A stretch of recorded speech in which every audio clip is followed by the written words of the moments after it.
저 이랬으면 좋겠어요. 여러분, 아무리 좋아 보이는 거라도 2019년도 이제 후반전에 돌입해서 여러분 승리를 위해 가장 열심히 이제 도전하고 열심히 살아가고 있을진데 아무리 좋아 보이는 것이라도 덥석덥석 그냥 주워 먹으면 안 돼요.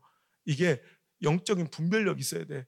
이게 하나님께서 주신 하늘의 신령한 복인지 아니면 마귀의 템테이션 유혹인지를 분별할 수 있는 영적 분별력과 통찰력이 있기를 주 여러분 축원합니다.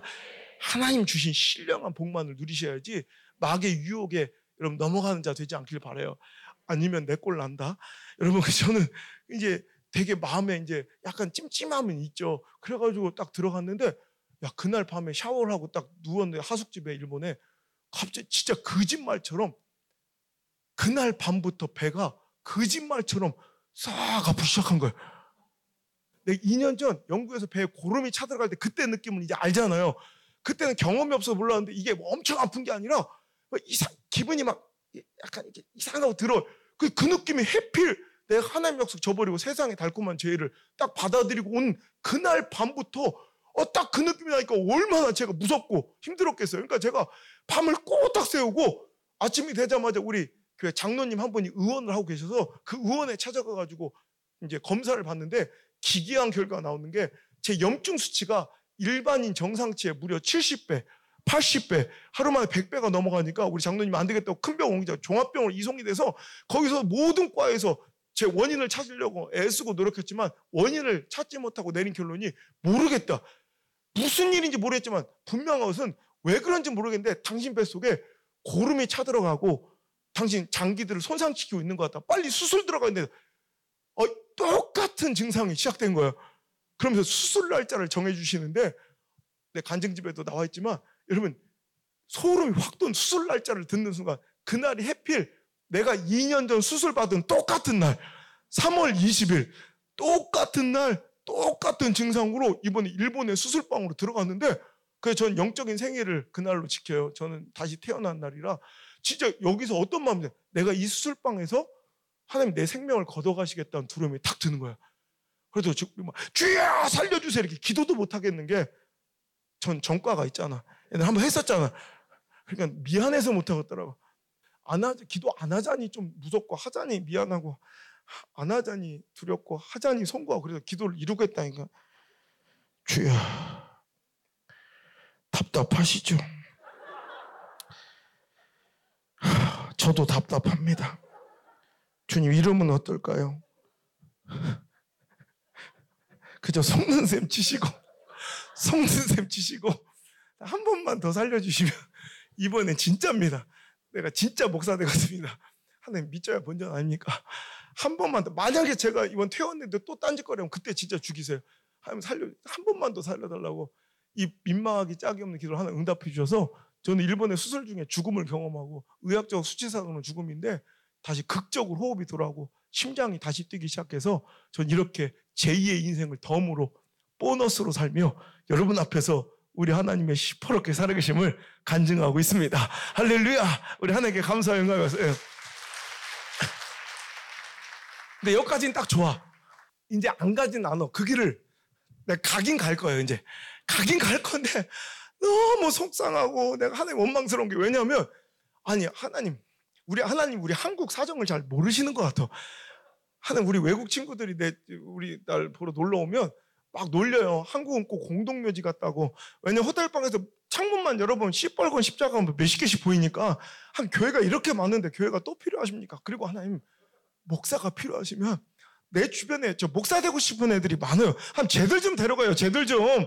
근데 또 걔들은 또 신학교만 들어가면 물이 차고 불이 나고 또 걔들은 또 하나님 막으신데 근데 왜 나는 걔들은 하고 싶다는데 안 시키고 난 싫다는 사람을 막 꾸역꾸역 데려다 죽였다 살렸다 이러면서까지 왜 목회를 시키려고 그러냐고 하나님.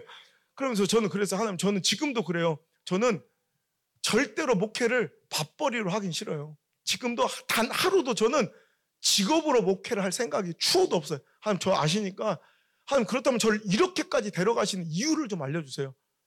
아니 장난으로 그러지 않으실 거 아니에요. 이렇게까지 해서 필요하시니까 데려갈 거 아니에요. 저를 통해 이루시는 목회의 목적과 사명을 알려주시기 전까지는 전 주님을 보내지 않겠습니다. 진짜 제 병실이 야뽕 나루터가 된 거예요. 야곱은 축복을 구하며 기도했지만 저는 사명과 인생의 목적을 구하며 하나님께 매일 밤 야뽕 나루토처럼 떼굴떼굴 구르며 기도할 때 하나님께서 저에게 세 가지 비전을 주시는데, 첫 번째, 교단주의의 벽을 허물어라. 두 번째, 죽어간 침체된 한국교회 희망의 불씨가 될 것이다. 되라가 아니라 확신할 될 것이다 딱 말씀하시더라고요. 그리고 아직도 내 위로가 필요한 교회와 백성들이 많으니 그들을 좀 위로하라. 이 세 가지 비전을 심장에 받고 그때는 뭔 소리인지 모르겠는 거예요. 나같이 작고 초라한 자가 뭘 그리 크고 대단한 일을 할 수 있단 말인가. 지금이야 제가 삐약하게나마 미력이나마 그런 일을 하고 있으니까 이제 이게 이해가 되잖아요. 근데 그때 당시에는 말도 같지 않은 꿈 같은 일이지만 분명한 것은 하나님이 내게 주신 사명인 거 분명, 이건 내 이성으로 내 지성으로 스스로 생각할 수 없는 그런 이런 꿈들인 걸 내가 아니까 내가 제일 잘 알잖아. 내가 평소에 내가 생각하거나 내 임의대로 생각할 수 없는, 이건 내 생각이 아닌 걸 내가 제일 잘 알잖아. 그러니까 하나님 주신 이 사명을 심장에 오롯이 새기고 태어나자마자 주변 사람들이 아무리 말려도 다 뿌리치고 무작정 한국으로 들어와서 이제 이것만 붙들고 기도하는 거예요. 하나님, 내가 어떻게 하면 이걸 이룰 수 있을까요? 암만 기도해도 답을 모르겠는 거예요. 어떻게 해야 될지를 이거 진짜 알질 못하겠는. 내가 뭔데, 그죠? 근데 2번, 3번은 너무 어려워. 내가 뭔데 한국교회 희망이 되고 또 내가 뭔데 누구를 위로하긴커녕 지금 내가 당장 내가 위로받고 싶구만. 근데 1번이 그나마 2번, 3번에 비교하여 2번, 3번보단 1번이 그나마 좀 쉽더라고요. 교단주의 벽을 허물어라. 내가 딴 교단 가면 되겠더라고. 그래서 우리 아버지가 무슨 교단? 그래서 내가 순복음에 왔어요. 그랬더니 많은 목사님들, 제가 아까도 얘기했지만 우리 합동 측 장로교단에서 저를 담임 목사로 와달라고 이렇게 지금 이렇게 요청하시는 교회들이 많아요. 각 교단에서. 그럼 제가 이제 말씀만 드리면 우리 목사님 다 아시는 교회들. 근데 제가 이제 거절을 하죠. 그리고 또 거절하면 절대로 이제 발설하지 않아요. 왜냐면 그러면 그 후임으로 오신 분이 좀 이렇게 가치가 떨어져 보일 것 같아서 우리 약속해서. 근데 그럴 때마다 목사님들이 이제 궁금하신가 봐. 그래, 안 목사, 왜 어차피 감리교만 떠나면 됐지. 우리 합동 오르지 그랬나? 우리 고신으로 우리 성결교 우리 백석으로 우리 통합으로 오지. 왜 하필 순봉으로 갔는가 이렇게 물어보세요. 그럼 그때마다 제가 여기 또 순복음교회들도 있는데도 미안한데 아직 이해하고 들으세요. 그때 당시 내가 가장 싫어했던 교단이 순복음이요. 내가 가장 싫어하는 대로 간 거예요. 나랑 안 맞아. 왜냐하면 저는 굉장히 어렸을 때부터 책을 중독에 가깝게 읽고요. 저는 책 보는 게 밥 먹는 것보다 좋았고 어렸을 때부터. 그러니까 이성적이고 논리적이고 합리적이고 객관적이고 고마워요. 내가 어휘력이 잘 안 딸리는데 여기에서 지금 자꾸 딸리고 있어. 난 이런 사람이에요. 어렸을 때부터 저는 책을 읽는 걸 되게 좋아해서 그냥 밥 먹는 것보다 책을 숨어서 밥 먹으러 할까 봐 숨어서 책을 읽고 막 그러니까 이성적인 논리나 이런 논리적인 사고가 이렇게 머릿속에 꽉 박혔던 사람이 원색적인 성령 운동을 이해하지 못하는 거예요. 그것이 저에게는 오히려 이상한 신비주의적 활동처럼 비논리적인 이런 이상한 비합리적인 사고처럼 이렇게 보였던, 그러니까 이게 나와 다른 거죠. 그걸 틀렸다고 까내려보고 내가 모르는 거죠. 내가 모르는 부분을 없다고 단정짓는 이 오만함이 저에게 있었던 거예요. 하나님 이걸 깨부수시는데 제 목회 인생에 큰 영향을 끼친 5분의 목사님 계세요. 그 중에 한 분이 후안 카를로스 오르테지 목사님이라는 분인데 아르헨티나 목사님인데 지금 미국에 계신데 후안 카를로스 오르테지 목사님이 설교 중에 울면서 갑자기 뭐 이런 고백을 하시는 거예요. 내가 오늘 이 고백을 하지 않으면 내 목회를 더 이상 이어갈 수 없다고 고백하시면서 옛날에 오순절 교단이 순복음 교단이 이단시 될 때 자기 마을로 오순절 이 성령교단 이 순복음 교단 이 성도들이 들어오면 온 동네 사람들이 돌멩이를 들고 나갔다는 거예요. 그래가지고 돌로 내쳤대요. 피투성이가 돼서 내쫓았대요. 자기 마을에서 사탄 새끼들이라고 마귀 자식들이 들어왔다고 그러면 온 동네 사람들이 달려가서 막 돌을 던지는데 자기 엄마 아빠도 던졌대. 근데 그 목사님 어린 나이에 자기가 뭔지도 모르면서 엄마 아빠가 돌 던지니까 자기도 던진 기억이 있다는 거야. 근데 지금 그분들과 함께 교계 현안을 나누며 이렇게 이제 하나님 역사를 같이 써내려갈 때 그게 너무 자꾸 찔렸던 거야. 그래서 오늘 그거를 막 회개하면서 막 눈물 뿌리시는데 갑자기 제가 막 무너져 내리는데 제가 똑같은 죄인인 거야. 제가 눈에 보이는 돌을 던지지 않았지만 내 마음의 편견과 오만 방지한 이 정죄의 돌을 나도 모르게 내던지 나와 다른 걸 틀렸다고 내가 모르는 걸 없다고 단정짓는 이 오만한 돌을 던지고 있었던 내 모습이 발견되는데 얼마나 그 모습이 끔찍하고 우리 하나님께서 그것에 대해서 얼마나 슬퍼하시고 진노하고 계신지를 제가 깨닫고 막 주저앉아 펑펑 울며 제가요 일주일 동안 금식 기도를 들어가요. 회개 금식. 한번 용서해 주십시오. 저를 용서해 주시고 순복음교도 한번 보내주시면 일평생 회개하는 마음으로 살겠고, 저처럼 교단에 대한 편견을 갖고 있는, 자기가 다른 것에 대해서 편견을 갖고 있는 이런 사람들의 벽을 허물어주는, 그래서 아까 제가 최초라는 단어를 들을 때마다 제가 굉장히 기뻐요. 그래서 그 벽들을 좀 허물어주는 그런 목회자로 저를 좀 사용해 주세요. 엉엉 울면서 일주일 동안 회개 금식을 하고요. 저는 하나님께 허락을 듣게 해서 전 단 하루도 순복음교회를 안 다녀보고 순복음교회 목사가 된 특이한 전력을 갖고 있는 사람이에요. 하루도 안 다녀봤어요, 순복음교회를. 내가 가서 집회나 하지 한 번도 하루도 안 다녀봤어. 그러니까 저는요, 순복음 가서 신앙만 하고 거기서 목사 안수만 받으면 교단주의 벽이 짜잔 하고 해결될 줄 알았어요. 웬걸 교단을 바꾸니까 엄청난 문화적 충격들이 기다리고 있다는 걸 그때 아는 게, 저는 그러잖아요. 저는 우리 아버지 교회밖에 못 다녀봤잖아. 우리 아버지가 목사님인데 그 옆 교회 가면 좀 그렇잖아. 그래서 그 교회 다녀줘야지. 그러니까 나는 어쩔 수 없이 우리 아버지 목회관과 그 예배 모습밖에 볼 수가 없었어요. 그러니까 나는 모든 교회가 다 그런 줄 알았어. 우리 아버지는 굉장히 보수적인, 신학적으로도 정치적으로 굉장히 보수적이에요. 그러니까 그래서 제가 형식은 잘 오는데 내 신앙 안에 굉장히 그런 보수적인 게 굉장히 많이 남아 있어요. 그래서 굉장히 보수적이고, 예배는 막 이건 뭐 경건주의, 막 경건이 지나치다 볼 때 경직에 가까울 때 예배 시간 웃지 말아요. 아멘 하지 말아요. 박수 치지 말아요. 눈알도 굴리면 가만히 있어요. 주기도문 끝나요. 숨도 크게 쉬는 교회 알죠? 조용한 교회. 그러니까 나는 항상 그런 전통에서만 자라서 모든 교회가 다 그런. 근데 거기다 또 문제가, 우리 아버지는 보수적이고 또 굉장히 또 경건한 데다가 해필 고향, 또 해필이라 좀 그런데 하여튼 해필 태어난 곳 고향이 저 충남 서천이요. 여러분 충청도라고 다 느린 게 아니라 충청도 중에서 저 당진, 태안, 부여, 저 서천 이쪽이 또 유달스럽게 말이 느려요. 근데 우리 아버지는 나하고 잘하고 목회를 다 거서만 하셨어. 그러니까 느려도 너무 느려. 난 우리 아버지 찬송가가 원래 맞는 건 줄 알았어요. 우리 아버지 박자가 정박자인 줄 알아요. 정박자. 난 우리 아버지 찬송가밖에, 지금도 가장 허무한 시간이 언제냐면 우리 아버지한테 찬송가 배운 시간. 나 그 시간이 너무 허무한 거야. 난 우리 아버지 찬송가밖에 못 들어. 원래 찬송가 이런 줄 알아. 우리 아버지는 항상 찬송을 이렇게 부르셨거든. 주의 부여 이러면서 우리 교회 한 200~300명과 눈인사가 이미 다 끝나. 요 한 소절이면 전 교인과 눈인사가 이미 다 끝나. 그리고 왜 안 왔냐 이거 옆에 출석 체크도 다 끝나. 그러니까 요 찬송가 한 절이면 목회 한 70%는 거기서 다 끝나 이미. 그러니까 참 찬송가 한 절 부르시면서 많은 일들을 해나가시던 그런 분이에요. 그러면 주의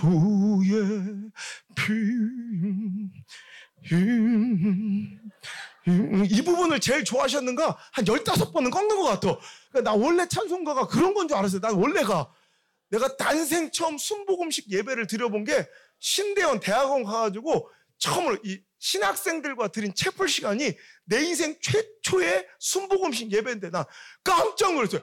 난 이런 광경을 처음 본 거예요.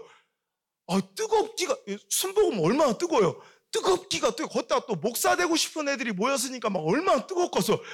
채플실 문을 난 처음이어서 그런 광경이 문을 여는데 뜨거운 열기가 확 오는데 나 깜짝 놀랐어요.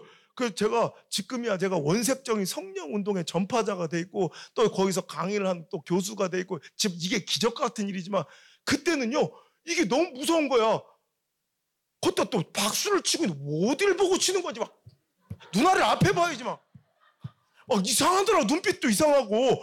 근데 채플씨가 막 도망쳐 다니고 그랬어요 목사님 나.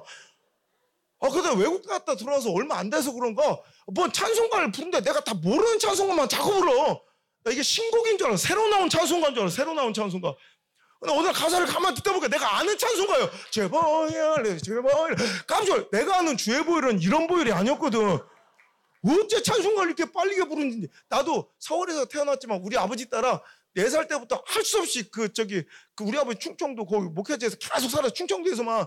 그러니까 나도 이거 못 따라 부르겠더라고. 근데 제가 승부욕이 강하다고 그랬잖아. 오늘 자존심이 확 상하는 거예요. 내가 언제까지 이 찬송을 구경만 하고 따라 못 부르고 있는 내 자신이 너무 형편없어서 내가 오기로다가 그날 하나님께 서원하길, 하나님 내가 오늘만큼은 순교할 각오로다가 이 찬송가를 완창하여 바치겠나이다. 나 진짜 오기로 끝까지 부르다 나 진짜 마지막 한 소절 남겨, 마지막 그 끝 소절 남기고는 이미 나 그때 죽을 뻔해. 우리 못 만날 뻔해서 그날 마지막 그 끝 소절에서 내가 이미 내 눈동자는 흰자위밖에 안 보이고 내가 내 입으로 푸는데 내가 뭔 소리인지 몰라. 입신하기 직전 단계 있죠. 주님이로다 찬송가를 끝내고 내 자신이 얼마나 기특하고 자랑스러운지, 난 대학교 붙었을 때보다 영국에 유학 갔을 때보다 이때가 훨씬 더 내가 자랑스럽고 대견하더라. 호성아 잘했어 장하다. 너도 이제 드디어 진정한 순복음교인 되었다. 하나님 보셨나이까. 우리가 꼴값 떨고 있는데 근데 잊을 수 없는 충격적인 말 한마디가 내 귀에 들려오는데, 앞에서 막 찬양을 인도하던 전도사님이 갑자기 자 여러분 이번엔 좀 빠르게 불러봅시다. 왜? 여기서 뭘 어떻게 더 빨리 불러? 나 진짜 내가 알고 보니까 내가 죽을 뻔했던 그 빠르기가 순복음교단 그게 보통 빠르기야. 그게 나 그날 죽을 뻔했어. 그냥 제가 아까도 얘기했지만 전 4살 때부터 서울에서 태어났지만 4살 때 우리 아버지 목욕할 때는 할 수 없이 충청도에서 평생을 살았는데 어떻게 가보지도 살아보지도 알지도 못하는 경상도의 그 시골 마을 바닷가 마을에 목회하고 있는지, 오늘은 이야기까지만 제가 간증해드리고 또 내일 개척한 이야기를 제가 간증하고 싶은데요. 수업 중에 들어오신, 강의 중에 들어오신 교수님 한 분의 툭 던진 말 한마디가 내 인생을 바꾼 거예요. 야, 우리 순복음 2단 소리 들으면 오늘날까지 몇십 년 살아왔지만 이제 명실상부 한국교계 이제 메이저 교단이 됐다. 그러니까 옛날 우리 신앙의 우리 믿음의 우리 선배님들, 우리 목회자 선배님들은 정말 불모지 같은 상황 속에서도 이렇게 부흥의 꽃을 피웠으니 이제 너희들은 이제 전국 어딜 가도 다 순복음교회가 딱 랜드마크처럼 크게 부흥해서 세워져 있으니까 당당하게 어디든 가서 이제 멋지게 목회하면 된다. 이렇게 자긍심을 이렇게 고취시켜 주시는 말씀을 하시는 거예요. 그러다 갑자기 툭 던진 말씀이 내 인생을 바꾸는 건데, 그런데 말이야, 다른 데는 다 되는데 어찌 이렇게 울산은 안 되나 몰라. 울산은 순복음의 무덤이야. 조용기 목사님의 고향이 있기도 한데 유일하게 여의도 순복음교회 조용기 목사님 이렇게 지원하고 애정을 가졌는데 실패한 땅이 이 울산이라는 거예요. 울산은요, 광역도시 가운데 우리나라에서 유일하게 아직도 여기로 말하면 시찰 하나, 우리 교단 지방회라고 하는데 아직도 울산에 지방회 하나가 아직 안 나왔어요.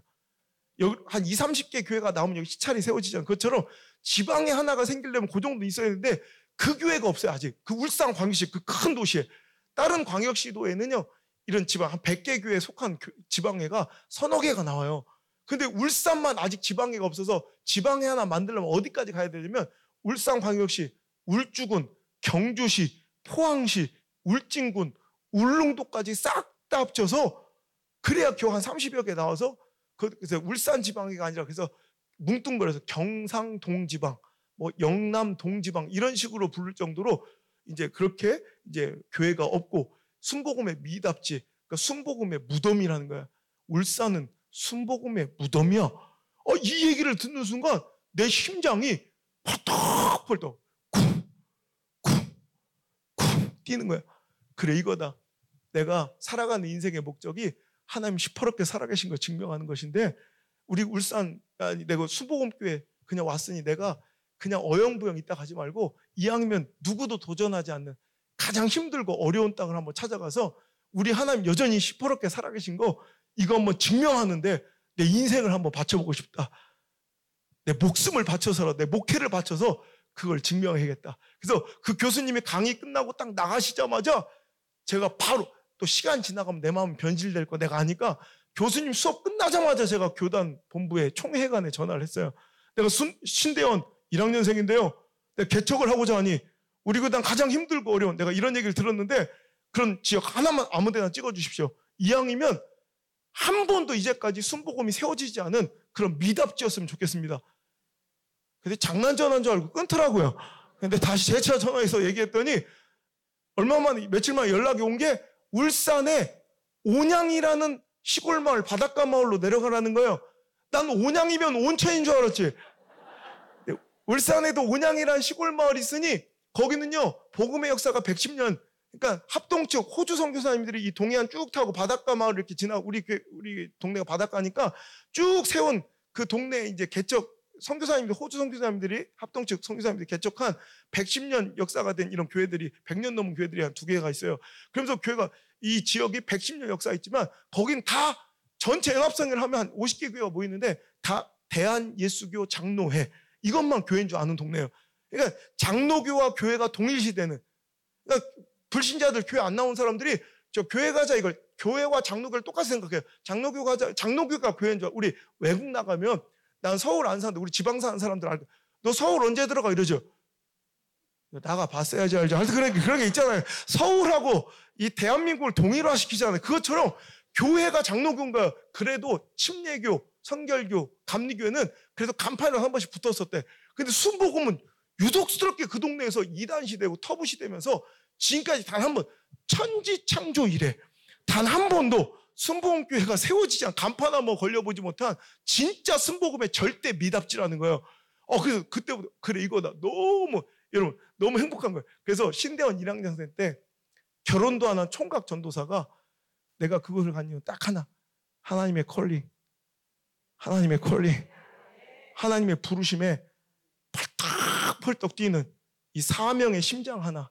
그 사명의 심장 소리를 나침반 삼아 그 심장 뛰는 소리를 나침반 삼아 무작정 내려간 게 벌써 15년 됐네요. 제 나이 30살에 울산광역시 울주군 온양읍 운하리 44-3번지 밭대기 80평을 사가지고 거기서 혼자 총각이니까 혼자 내려가서 거기에 무릎을 꿇고 엉엉 울면서 그 땅을 내 눈물로 적셔드린 게 우리 교회 개척이 시작이 된 것입니다. 할렐루야. 조망만한 단층 건물이에요. 제가 등짐 지면서 신대원 서울로 다니면서 돈 생기는 만큼 또 등짐 져서 또 지고 해서 단층짜리 조그만 1층 앉은 면적이 48평 50평밖에 안 된 그 조그만 예배당 그걸 세우고 거기서 혼자 생개척을 해가지고요. 그 성전이 가득 차서 더 이상 앉을 자리가 없어서 또 건축하고 또 건축하고 또 건축하고 또 건축하고 개척 11년 만에 5번 건축을 마치고요. 그래봤자 막 이렇게 어마어마 큰 교회가 이렇게 조그만 시골 교회예요. 근데 그 지역에 복음이 들어온 지 110년 동안 아무도 뛰어넘지 못했던 한계의 역사를 우리 교회가 개척 10년 만에 모든 역사를 다 새로 썼어요. 그래서 가장 큰 교회로 부흥하고 하나님의 살아계심을 또 만방에 알리는 그런 귀한 통로로 이렇게 간증되고 있습니다. 할렐루야. 우리 하나님께 영광의 박수 올리며. 어느 날 그 시골 이렇게 노는 길을 이렇게 걷고 있는데 막 내 자신이 너무 웃긴 거예요. 그냥 내 자신의 삶에 내가 웃음이 터져버린 거. 그 논길을 걷고 있던 제가 막 웃음이 나. 왜? 내가 어쩌다 이렇게 살고 있지? 내 생각대로 된 게 아무것도 없더라고. 아니, 내가 어쩌다 경상도에 살고 있지? 나는요, 내가 태어나서 경상도에 살 거라는 생각을 제가 꿈에도 해본 적이 없어요. 근데 내가 이제 경상도 사람이 된 거예요. 15년을 넘게. 너무 웃기잖아요? 걷다가 내가 시골 마을에 살고 있는, 우리 목사님도 아시던데 그 시골 촌바닥에 살고 있는 게 너무 웃긴 거예요. 내가 시골 살게 생겼어요? 저는요, 1년에, 대학교 때부터 1년에 면세점 냄새 알죠? 면세점. 면세점 냄새를 1년에 2번 맡아야 사는 사람이고, 백화점 1층 냄새 알죠? 그 황홀한 천국 같은 백화점 1층 냄새. 나 그 냄새를 한 달에 3번 못 맡으면 난 돌아버린 사람이에요. 그런데 내가, 이 시골 구석에 와서 살고 있는 게 너무 웃긴 거야. 내가 걷다가 또 내가 목사가 돼 있네? 내가 목사가 됐으면 또 당연히 나는 감리교에 다녔는데 우리 아버지 감리교 목사인데 당연히 목사가 되면 난 당연히 감리교 목사가 될 줄 알았더니 순복음교단의 목사가 되는 게 더 신기하고 걷다 저는 되게 폐쇄적이고 정적이고 약간 대인기피증이 있어서 사람들 만나는 거 너무 싫어하는데 이런 정적인 사람이 이 하루도 쉬지 않고 전국 전 세계를 누비며 이렇게 돌아다니고 맨날 낯선 사람만 이게 난 이런 삶이 저한테는 굉장히 익숙지 않아요. 걷다 제일 놀라운 건요. 오늘 자다 보니까 깜짝이야. 내 옆에서 자고 있는 여자가 부산 여자예요. 나 깜짝 놀래. 내가 부산 여자랑 결혼할 줄은 내 태어나 0.3초도 생각해 본 적이 없어요. 그것도 선 봐서 고신측이랑. 그날 보니까 내 생각대로 된 게 아무것도 없어. 그래서 너무 감사해. 그래서 너무 행복하더라고요. 내 자신이 너무 웃겨서 내 삶이 너무 이게 생경하고 너무 웃겨서 막 빌빌 새어나오던 이 웃음이 갑자기 그 순간 눈물로 바뀌기 시작하는데, 만약에 내가 그날 내 생각대로 내 뜻대로 잘 풀리고 내 계획과 예상대로 모든 것이 다 이루어졌다면 난 지금 어떤 모습으로 살고 있을까가 궁금해지는 거야. 우리는 그걸 형통이라고 부르잖아요. 내 뜻대로 내 생각대로 모든 게 잘 풀리고 잘 되는 걸 우리 형통이고 축복이라고 생각하잖아요. 그럼 내가 축복받고 형통만 했으면, 내 뜻과 내 생각이 다 이루어졌으면 난 지금 어떤 모습으로 살고 있을까? 그때 나는 서울대 나와서 저기 대기업에 부장쯤 돼 있겠더라고요. 그럼 속고 살고 있겠지. 그게 내 인생의 가장 큰 축복이고 기쁨이고 행복인 줄. 절대 아니에요. 제가 누리는 행복과 기쁨과 이 하나님 주신 이 존귀함은 그런 것들과 비교의 대상조차 안 되는 진짜 기쁨과 행복을 제가 누리고 살고 있어요. 저는 여러분도 마찬가지로 생각해요. 그날 제가 엉엉 울면서 주머니에서 수첩을 꺼내서 막 메모를 한 게 바로 이 제목의 책이 작년에 나온 건데, 제 책 제목이 된 거예요. 생각대로 되지 않는 건 참 멋진 일이다. 빨간머리 N에 나오는 대사예요. 생각대로 되지 않는다는 건 참 멋진 일이네요. 왜냐하면 내가 생각지도 못했던 일들이 벌어지곤 하거든요. 여러분, 2019년도 전반전이 다 끝나고 이제 후반전을 열심히 한번 여러분의 인생을 역전시켜보고자 열심히 지금 달려가고 있는 줄 압니다. 2019년도의 전반전은 어땠어요? 여러분 뜻대로 다 잘 풀렸는가요? 여러분 기도는 다 응답되었는가요? 그러지 않죠. 기도가 응답되지 않아 답답하고 하나님 원망스러운 마음도 서운한 마음도 커졌고, 내 뜻대로 어떻게 내 계획대로 풀리지 않는지 답답한 현실 속에서 혼자 울었던 일들도 많으셨죠. 내 생각대로 되지 않은 그 수많은 실패처럼 보이는 광경도 많으셨죠. 네, 축하드립니다. 여러분, 생각대로 되지 않는다는 건 참 멋진 일이에요. 왜냐하면 이제 여러분이 생각지도 못했던 멋진 일들이 이제 시작될 줄 믿습니다. 내 뜻대로 되지 않는다는 건 참 멋진 일이에요. 이제 뜻밖의 위대한 인생이 이제 그곳에서 시작될 줄 믿습니다. 내 예상대로 되지 않는다는 건 참 멋진 일이에요. 내가 예상치도 못한 내 허접한 내 인간적 생각과 인본주의 계산질로는 도저히 꿈도 꿀 수 없는 하나님의 나를 향하신 개입과 하나님의 수, 하나님의 한 수, 신의 한 수가 이제 여러분의 삶에 시작될 줄 믿으시면 아멘. 그러니까 여러분 지금 절망하거나 슬퍼하면 안 돼. 아직 끝난 게 아니거든. 마치 요셉처럼 여러분 얼마나 17살짜리 그 어린아이가 감당하기 힘든 그런 슬픔이었겠어요. 자기 기대와 상상이, 자기의 생각과 예상이 다 빛나고 박살나는 이런 1인칭 주인공 시점에서는 이건 절망이고 실패고 배신이고 아픔이고 억울함이라고 표현했겠지만, 우리는 알거니와 그의 인생을 전지적 작가 시점에서 또 여기서 웃네? 하여튼 잘 이해를 못하겠어. 여기 웃음 코드는 내가 알지를 못하겠어. 전지적 작가 시점 웃겨요? 하여튼 모르겠어. 전지적 작가 시점 우리가 딱 내려다보면 빤히 보이는 거야. 야야야, 그거 슬픔 아니야. 울지 마. 그거 아픔 아니야. 그거 고난 아니야. 그거 절망할 거 아니야. 조금만 기다려. 요셉은 꿈도 못 꿔. 스스로 생각도 기도도 못하는, 여러분 우리 하나님께서 우리에게 주실 축복은 그런 축복이에요. 엄마 아빠가 자식들을 위해서 기도하는 것 이상해. 여러분 그 이상의 축복의 계획을 하나님 갖고 계세요. 우리 엄마 아빠 저를 이렇게 되라고 기도도 못했어요. 우리 엄마 아빠는 우리 아빠는 목사님이지만 부흥회를 되게 싫어하시는 분이에요. 그래서 난 부흥회를 한 번도 본 적이 없어요. 우리 교회도 지금까지 부흥회를 해본 적이 없어. 근데 우리 아빠 엄마는 제가 이렇게 한국교회를 이런 꿈으로 기도해 본 적도 없어. 근데 하나님은 우리 엄마 아빠보다 저를 더 사랑하셔서 이렇게 크고 놀라.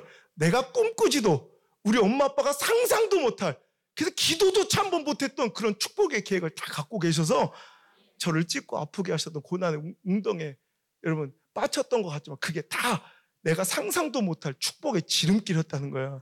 내가 꿈도 꾸지 못할, 요셉이 꿈도 꾸지 못할, 상상도 못할 애굽의 총리 대신하는 어마어마한 축복의 길로 인도하는 하나님의 이정표였다는 거예요. 여러분 우리는 꿈도 못 꿨어요. 근데 하나님의 계획은 더 크세요.